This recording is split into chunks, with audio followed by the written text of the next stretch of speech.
perguntar logo de cara aquilo que eu te perguntei quando estivemos pessoalmente aí há uns meses atrás juntos, né?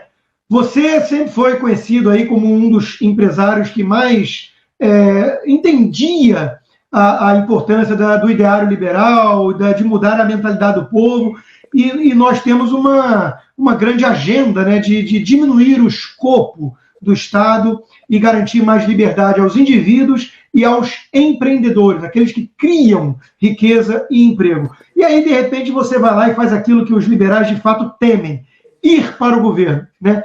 O que essa experiência mudou na sua concepção do Estado, Salim? É pior do que a gente pensava de fora? É melhor? Temos que ter as esperanças aí de que vamos mudar por meio do governo? Ou é algo ainda mais assustador lá de dentro? Obrigado, Constantino. A minha ida para o Estado foi uma experiência única, impagável. Aprendi muito. Saí, depois de 19 meses, muito maior do que quando eu cheguei. E eu conheci as entranhas do governo, as entranhas do poder. E agora eu tenho mais consciência de que o Estado é muito maior do que a gente pensa. O Estado é gigantesco, obeso, burocrático, oneroso para o cidadão pagador de impostos. Então, essa minha passagem pelo governo foi boa, porque agora, em discussões, em debates, eu conheci como é a coisa dentro do governo. Então, na realidade, eu posso afirmar para você, Rodrigo, que nos últimos 34 anos do Brasil, desde o governo militar, o Brasil foi governado pelos sociais-democratas. Alguns mais à esquerda, outros centro-esquerda, mas todos eles sociais-democratas. E esses sociais-democratas, eles criaram um fantástico, um gigantesco establishment, do qual o Estado brasileiro foi privatizado. Então, o Estado brasileiro não é público, ele é privatizado para o establishment brasileiro. Então, esse é um dos legados da social-democracia. Nós temos aqui uma casta no establishment brasileiro, formado pelo judiciário, pelo legislativo, pelo executivo, servidores públicos, em certos momentos os militares participam e, por que não dizer a verdade, uma série de indivíduos criminosos por trás de um CNPJ, como se empresa fossem, também participam desse establishment. Basta verificar o que aconteceu, por exemplo, com o Petrolão. Então, os empresários, empreiteiros, se juntaram ao establishment e a coisa ficou daquele jeito. Então, como mudar isso? Eu conheço bem mais o Estado do que antes de ter ido para o governo. Conhece mais e é mais assustador ainda o monstrengo. Como é que a gente muda isso? Porque nós podemos dizer que os liberais, claro, não é uma coisa tão trivial, o governo tem alas e tudo mais, mas os liberais, por meio do presidente Bolsonaro, eles chegaram a certas esferas do poder. A equipe técnica do ministro Paulo Guedes é uma equipe brilhante, contava com você à frente da agenda de desestatização, com o secretário de desburocratização como Paulo Webel, que a gente conhece há longa data também. Quer dizer, uma equipe técnica comprometida com a agenda liberal e disposta a um sacrifício pessoal para tentar reduzir um pouquinho dos tentáculos desse Leviatã.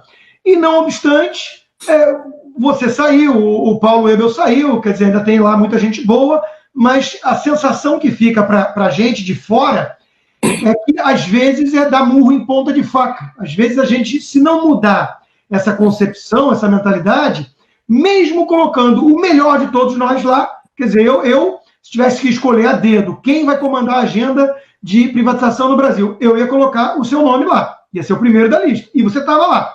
E nós estamos vendo a dificuldade de entregar essas privatizações. Quer dizer, hoje tem a notícia de que os Correios finalmente vão entrar aí nesse processo, precisa criar uma lei para privatizar a estatal, é aquilo que você falou, quer dizer, criam os mecanismos para quase inviabilizar a venda dessas empresas.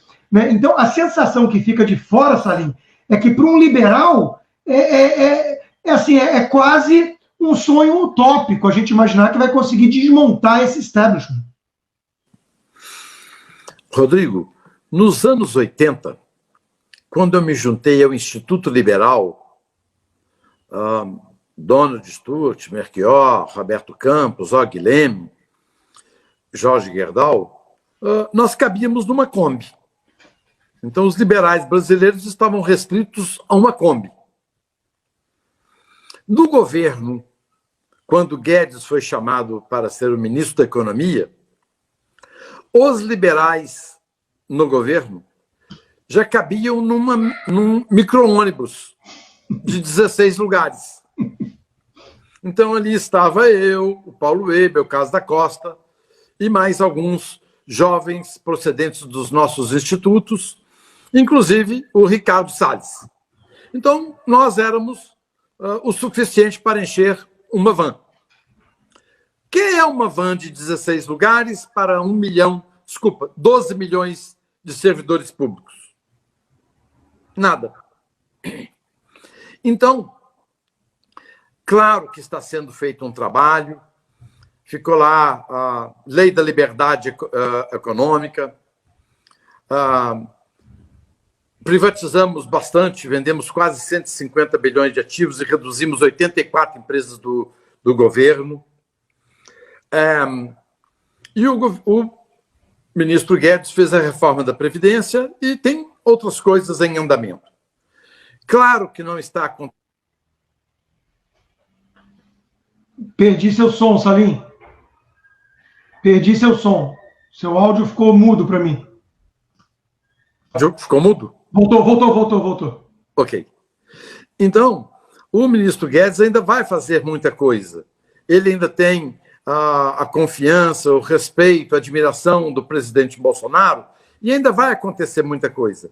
Mas eu deixei o governo, e o Paulo Weber deixou o governo, porque a gente sentiu, eu falo sempre na iniciativa privada o seguinte, o esforço despendido tem que existir uma correlação que o resultado obtido tem que ser maior. E o que eu senti é que, se eu não deixasse o governo, o resultado dessa equação seria muito esforço despendido para pouco resultado obtido. Então, eu senti que a coisa deu uma diminuída e eu preferi sair. Mas o Estado é gigantesco. Rodrigo, 12 milhões de servidores públicos. E nós temos 30 milhões de brasileiros com carteira assinada. Praticamente nós temos 1/3 de servidores do que nós temos hoje de brasileiros com carteira assinada. Então, para mostrar o tamanho da máquina. Outra informação importante é que o funcionalismo no Reino Unido custa 9,5% do PIB. Nos Estados Unidos, 10% do PIB. No Brasil, 13,5% do PIB. Você fala, mas 13,5% para 9,5% não é tanto, é muito. Isso significa 320 bilhões por ano em salários, quando isso poderia ser investido na qualidade de vida do cidadão, ou seja, na qualidade da saúde, na qualidade da segurança, na qualidade da educação, na qualidade do saneamento. Então, são as funções básicas do Estado. É gigantesco. Sim. E Salim, a que você atribui esse arrefecimento do resultado dessa ala liberal no governo? O presidente continua comprometido com isso? É a necessidade de governabilidade num Congresso fragmentado e que precisa desidratar de alguma forma a agenda para ter capacidade de aprovar reformas, né? A que você atribui isso? Porque de fora tem muita gente que interpretou a saída sua e do Paulo Weber, que se deu inclusive na mesma semana, no mesmo dia, né, como uma espécie de alerta ou como uma espécie quase de jogar a toalha, né? E aí ficam fritando o Paulo Guedes e cantando a sua iminente saída todo dia quase na mídia. Como é que está hoje, na sua visão agora de fora, o comprometimento do presidente e do governo com essa nossa agenda de reformas liberais? Ok. Durante o período da campanha, o presidente Bolsonaro falava em tirar o Estado do cangote da empresa e do cidadão. Olha que termo bom, esse termo é espetacular, porque o Estado fica no cangote mesmo do cidadão e do empreendedor. Ele falava em privatizações, ele falava em reduzir o tamanho do Estado. Ora, aquilo para mim fazia sentido. E com o ministro Guedes, como seu futuro ministro da Economia, claro que eu decidi me engajar no governo Bolsonaro. Então, durante a campanha, me engajei e Bolsonaro foi eleito com uma pauta, uma agenda conservadora na família, na sociedade, nos costumes, e uma pauta liberal na economia. Então, era tudo aquilo que se esperava no Brasil. Rodrigo, em 520 anos de existência do Brasil, nunca o Brasil foi governado por um governo liberal. Nunca, em 520 anos. Então, seria a primeira vez no Brasil que nós teríamos um governo conservador e liberal. Ora, os conservadores são primos dos liberais. Então, eu vi uma grande chance do Brasil, sim, fazer uma grande transformação e dar um salto de crescimento e iniciar a construção do futuro para as próximas gerações. Quando eu cheguei ao governo, uma das empresas que eu tentei privatizar foi a Casa da Moeda do Brasil. O presidente Bolsonaro listou uma série de empresas que eu podia vender e eu fui vender a Casa da Moeda. Para vender a Casa da Moeda, precisa de uma lei para quebrar o monopólio da produção de dinheiro e moeda no Brasil. Rodrigo, só para te lembrar o seguinte, a China, desde o mês de maio, já não paga os servidores públicos mais com dinheiro, só moeda digital. Então, moeda vai acabar, moeda, nota vai acabar. Se a gente não vender a Casa da Moeda rápido, nós vamos vender aquilo, aquelas máquinas de fazer dinheiro, vamos vender aquilo, para o ferro velho.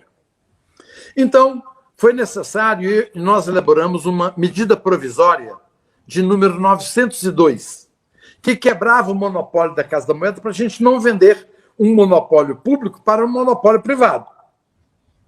Então, essa MP caiu. Caiu significa o seguinte, os congressistas da Câmara dos Deputados, do Senado, disseram assim, ô Bolsonaro, ô Guedes, ô Salim, nós, do Legislativo, fomos eleitos pelo povo.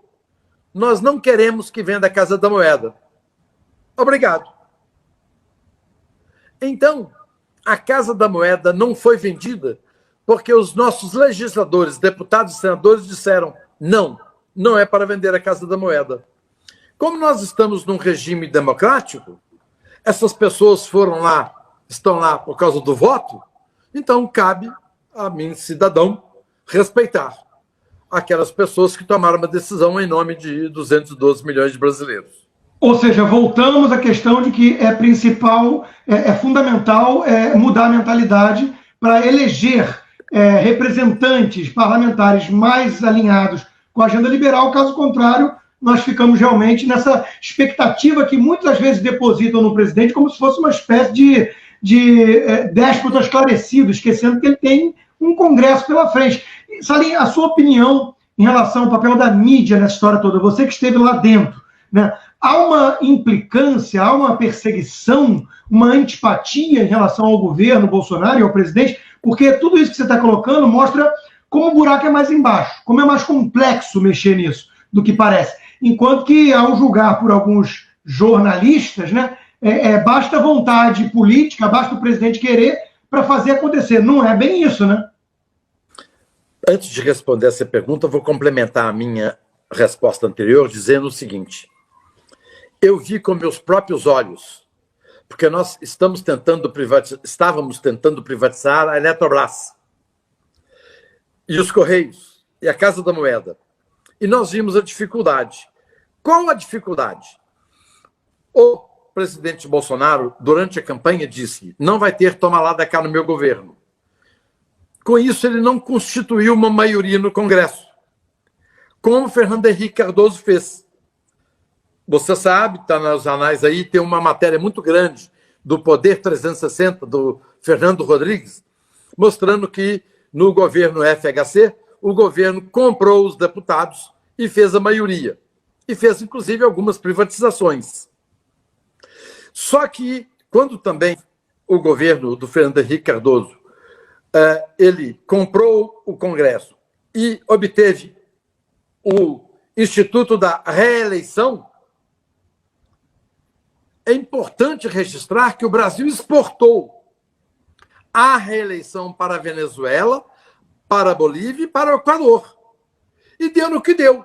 Então, quem é o culpado da ditadura da Venezuela, Evo Morales na Bolívia e Rafael Correia no Equador? O Brasil. O governo do PSDB dobrou o mandato. Esses países repetiram a mesma coisa e transformaram em ditadura. Foram mais competentes. Transformaram em ditadura. Então, por isso que eu, pessoalmente, sou contra o Instituto da Reeleição. Voltando agora sobre a mídia. Eu estive dentro do governo e vi. Eu presenciei. Eu sou testemunha ocular. A mídia não gosta do governo Bolsonaro. No início, a mídia gostava do Guedes, mas não gostava do Bolsonaro. Hoje a mídia não gosta nem do Guedes, nem do Bolsonaro. O que aconteceu? A mídia brasileira mamou nas tetas dos sociais-democratas nos últimos anos. Mamou nas tetas. A mídia brasileira adorou os governos sociais-democratas e nadaram de braçadas nos anúncios de governo de estatais. Chega o novo presidente e fala: eu prefiro investir em creche, na qualidade da merenda escolar, do que em propaganda. E cortou 1,8 bilhões de mídia do governo e das estatais. Então, o que aconteceu? Toda a mídia começou a perder dinheiro ou ter break-even, porque 1,8 bilhão talvez fosse o lucro somada das mídias brasileiras, com raríssimas exceções. Então, essa mídia, que teve a verba cortada, tentou, de alguma forma, provocar uma situação que retornasse os investimentos em publicidade. Ora, num país com tamanha pobreza, o governo não tem o direito de fazer publicidade. Isso é um crime, gastar com publicidade, em vez de retirar pessoas que estão dormindo abaixo dos viadutos nas grandes cidades. Então, o governo Bolsonaro fez uma atitude correta, mas a mídia, com algumas exceções, não gostou, e a mídia efetivamente não gosta do governo Bolsonaro, não gosta da pauta conservadora. A mídia brasileira flerta e gosta da esquerda, e sente saudade e sente falta da esquerda. Então, a mídia, eu acho que hoje, é meio duro eu falar, mas eu acho que a mídia devia ser ética. É um compromisso de quem informa o cidadão, é a ética. Na hora que você parte para uma tendência, você deixa de ser ético. Então, acho que o Brasil possui liberdade de expressão, isso é muito bom, reafirmado pelo presidente Bolsonaro, ótimo. Agora a mídia ficou para trás. Como também ela está desesperada, porque ela está perdendo muito mercado para a mídia digital. E ela não está sabendo se transformar. Então, eles estão um pouco alvoroçados. E nisso, o que sobrou nós precisamos de mais anúncios de governo e de estatais. Certo. Então, salvaguardando alguns revistas de jornais, eu diria para você que nós precisaríamos de ter uma mídia mais justa, mais ética, mais transparente nas informações. Perfeito. As manchetes de jornal não é o que acontece no governo.